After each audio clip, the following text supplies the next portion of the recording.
I was so little, and I saw things through the fact that I was the only little kid on the block who was Jewish.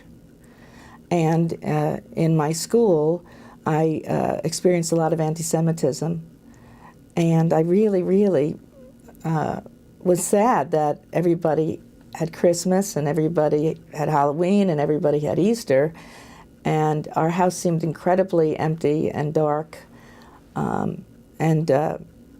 I didn't know any of the Jewish kids in my little Beit Sefer. They didn't come to play with me. They lived too far away. It was a tough time because until I went to, initially when I was sent to the Hebrew school, I didn't really understand what was the difference between myself and my neighbors. And my parents were, or really my mother, felt very conflicted about how excluded I was from the world around me. So she got me a Hanukkah bush, and which was this little tiny thing with pretend little wax candles. And next door to us, we had, they were Syrian Christians, and they had, it looked like the biggest, it looked like the Rockefeller Center Christmas tree, and I used to look at the window. I'd get up at 4 in the morning on Christmas morning and wait for them to light it up, and they'd invite me over to watch them open their Christmas presents.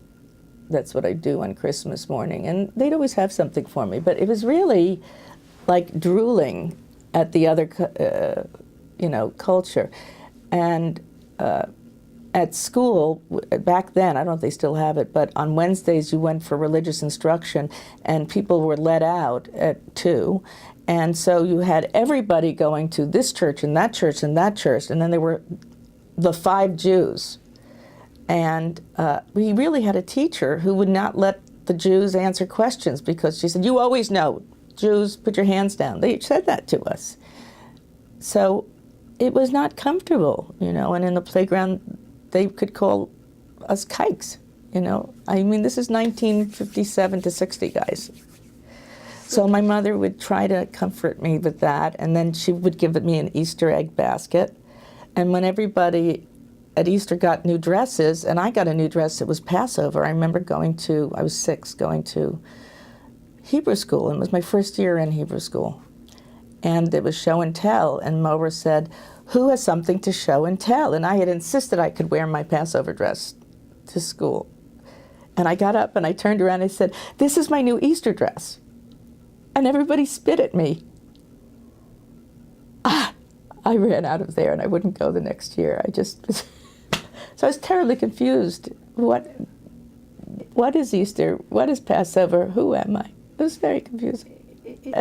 I just feel my parents had been pushed into being this assimilated 1950s. You should see pictures of my mother. She could be in these ads, to be this perfect Americana family, and there wasn't a place to be a Jewish Americana family.